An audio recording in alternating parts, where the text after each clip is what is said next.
അതിൽ ഏറ്റവും പ്രധാനപ്പെട്ട ഒരു ഘടകമാണ് വൈവാഹിക ജീവിതം, അൽ മുനാക്കഹാത്ത്.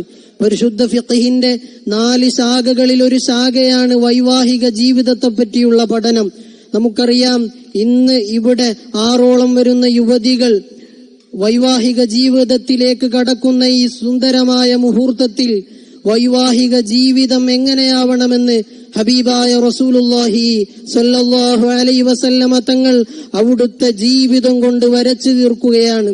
നമുക്കറിയാം, ഇന്നത്തെ കാലത്ത് തുണി മാറുന്നതുപോലെ, ഉടുതുണി മാറുന്നതുപോലെ ഇണകള മാറുന്ന ഒരു പ്രത്യേകമായ സാഹചര്യമാണ് ഇവിടെ ഉള്ളത്. ആ ഒരു സാഹചര്യത്തിൽ പരിശുദ്ധ ഇസ്ലാം വിഭാവനം ചെയ്യുന്നത് ഏറ്റവും മൂല്യവത്തായ കല്യാണത്തിന്റെ ഓരോ സന്ദേശങ്ങളാണ്. നമുക്കറിയാം, ഇന്ന് വ്യഭിചാരം ഒരുപാട് അധികരിക്കുന്ന ഒരു കാലഘട്ടമാണ്. ആ കാലഘട്ടത്തിലാണ് പരിശുദ്ധ ഇസ്ലാമിന്റെ വൈവാഹിക ജീവിതത്തെ പറ്റി നമ്മൾ പഠിക്കേണ്ടത്. ഒരിക്കലും പരിശുദ്ധ ഇസ്ലാം സ്ത്രീയെ ഒരു അടിമയായി കാണുന്നില്ല. പരിശുദ്ധ ഇസ്ലാം സ്ത്രീയെ കാണുന്നത്, ഹബീബായ സല്ലല്ലാഹു അലൈഹി വസല്ലമ തങ്ങൾ പറയുന്നു, അദ്ദുന്യാ കുല്ലുഹാ ദുന്യാ മതാഉൻ. ഈ ദുന്യാവെന്ന് പറഞ്ഞാൽ വലിയൊരു ചരക്കാണ്, വലിയ നമുക്ക് ആവശ്യമായ സമ്പത്താണ്.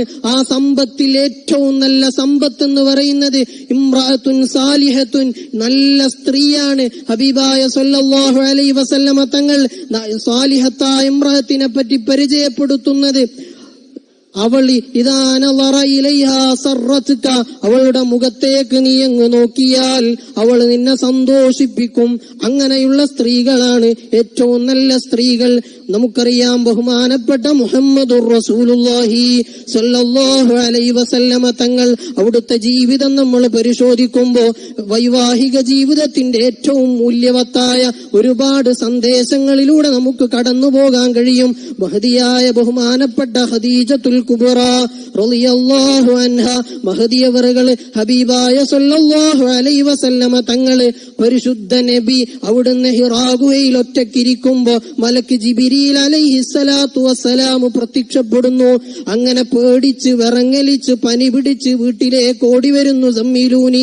സമ്മിലൂനി യാ ഖദീജ എന്ന് പറഞ്ഞുകൊണ്ട് ഓടി വരുമ്പോ ഹബീബായ തങ്ങളെ സാന്ത്വനപ്പെടുത്തുന്നു മഹദിയായ ഖദീജത്തുൽ കുബ്ര റളിയല്ലാഹു അൻഹ. അവിടുന്ന് പറയുന്നു, ലാ തഹ്സൻ, നബിയെ തങ്ങൾ ദുഃഖിക്കരുത്. കല്ലാ ഇന്നക ലതസിലുർ റഹ്മ വതഹ്മിലുൽ ഖല്ല. അങ്ങനെ തുടങ്ങി മുത്തുനബി സല്ലല്ലാഹു അലൈഹി വസല്ലമ തങ്ങളുടെ മദ്ഹ് പറഞ്ഞു കൊടുക്കുകയാണ്. നബി സല്ലല്ലാഹു അലൈഹി വസല്ലമ തങ്ങളോട്, നബിയെ തങ്ങൾ വിഷമിക്കരുത്, തങ്ങൾ നല്ല നീതിമാനാണ്, തങ്ങള് അത്താണിയാണ്, തങ്ങൾ എല്ലാ നിലക്കും നല്ല സ്വഭാവത്തിന്റെ ഉടമയാണ് എന്ന് പറഞ്ഞ് മുത്തുനബി സല്ലല്ലാഹു അലൈഹി വസല്ലമ തങ്ങളെ സാന്ത്വനപ്പെടുത്തുകയാണ്. അങ്ങനെ ആവണം ഒരു ഭാര്യ എന്ന് പറഞ്ഞാൽ. ഒരു ഭർത്താവ് തന്റെ ജീവിതത്തിന്റെ എങ്ങനെ രണ്ടറ്റം കൂട്ടിമുട്ടിക്കണമെന്നറിയാതെ വീടിന്റെ പുറത്തേക്ക് പോയിട്ട് ഒരുപാട് ജോലികളൊക്കെ ചെയ്ത് ക്ഷീണിതനായി വീട്ടിലേക്ക് വരുമ്പോ, അല്ലെങ്കിൽ ഭർത്താവിന്റെ ജീവിതത്തിൽ എന്തെങ്കിലുമൊക്കെ പ്രയാസമുണ്ടാകുമ്പോ ഭാര്യയാണ് അവിടെ ഇടപെടേണ്ടത്. നല്ല വർത്തമാനങ്ങളെ കൊണ്ട്, നല്ല പോസിറ്റീവ് എനർജികളെ കൊടുത്തുകൊണ്ട് തന്റെ ഭർത്താവിനെ ഏറ്റവും നല്ല രൂപത്തിൽ ഉയർത്തിക്കൊണ്ടുവരുന്നതിൽ ഏറ്റവും നല്ല പങ്ക് വഹിക്കുന്നത് ഭാര്യയാണ്. നമുക്കറിയാം, ഏതൊരു ഭർത്താവിന്റെ, ഏതൊരു പുരുഷന്റെ പിന്നിലും ഒരു പെണ്ണിന്റെ ചരിത്രമുണ്ടാകും.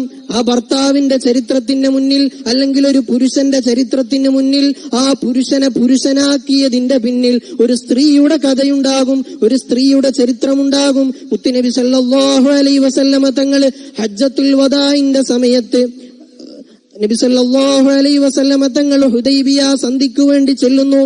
അങ്ങനെ ഉംറക്കുള്ള ഇഹ്റാം കെട്ടിക്കൊണ്ടു പോകുന്ന അവസരത്തിൽ അവിടെയാണ് ഹുദൈബിയ സന്ധി നടക്കുന്നത്. അങ്ങനെ നബി സല്ലല്ലാഹു അലൈഹി വസല്ലമ തങ്ങൾ കരാറനുസരിച്ച് മടങ്ങിപ്പോകുകയാണ്. അങ്ങനെ മടങ്ങിപ്പോകുന്ന അവസരത്തിൽ നബി സല്ലല്ലാഹു അലൈഹി വസല്ലമ തങ്ങൾ എല്ലാവരോടും തലമുണ്ടനം ചെയ്യാൻ പറയുന്നു, തഹല്ലുലാവാൻ പറയുന്നു. ആ അവസരത്തിൽ സ്വഹാബികൾ കേൾക്കുന്നില്ല. അവർ വളരെ ആഗ്രഹത്തോടുകൂടെ ഉംറക്ക് വന്നതാണ്. നബി സല്ലല്ലാഹു അലൈഹി വസല്ലമ തങ്ങൾ ആകെ വിഷമത്തിലായി. ആ സമയത്താണ് ബഹുമാനപ്പെട്ട മുത്തുനബി സല്ലല്ലാഹു അലൈഹി വസല്ലമ തങ്ങളുടെ പ്രിയതമ ഉമ്മു സലമ ബീവി റളിയല്ലാഹു അൻഹയുടെ കൃത്യമായ ഇടപെടൽ. മഹദി അവറുകൾ പറയുന്നു, നബിയെ, അള്ളാഹുവിന്റെ തിരുദൂതരെ, തങ്ങൾ എന്തു ചെയ്താലും തങ്ങളുടെ അനുയായികൾ കേൾക്കും. പക്ഷേ അവർ വളരെ ആഗ്രഹിച്ചു വന്നൊരു സമയത്ത് പെട്ടെന്ന് തങ്ങൾ പറയുന്നത് കൊണ്ട് അവർക്ക് അവരുടെ മനസ്സിലേക്ക് അത് ഉൾക്കൊള്ളാൻ കഴിയാത്തതുകൊണ്ടാ. പക്ഷേ തങ്ങളാദ്യം തന്നെ തലമുണ്ടനം ചെയ്താൽ അവർ തങ്ങൾക്ക് പിന്നാലെ തലമുണ്ടനം ചെയ്യുമെന്ന് പറയുന്നു. അങ്ങനെ മുത്തുനബി സല്ലല്ലാഹു അലൈഹി വസല്ലമ തങ്ങൾ മുടി കളയുന്നു. സുബ്ഹാനല്ലാഹ്, അവിടെ കൂടിയ സ്വഹാബത്ത് മുഴുവനും മുടി കളയുന്നു. അങ്ങനെ ചില സന്ദർഭങ്ങളിൽ തന്റെ ഭാര്യയുടെ ഉപദേശങ്ങൾ, അത് ഒരു ഭരണകർത്താവട്ടെ ഏതു ഭർത്താവട്ടെ, ഒരുപാട് ഉപകാരങ്ങൾ ചെയ്യും. അതുകൊണ്ട് എന്റെ മുഅ്മിനീങ്ങളെ, നമ്മുടെ വൈവാഹിക ജീവിതം ഏറ്റവും അർത്ഥവത്താകുന്നത് പരസ്പരം അറിഞ്ഞുകൊണ്ടുള്ള ജീവിതമാണ്.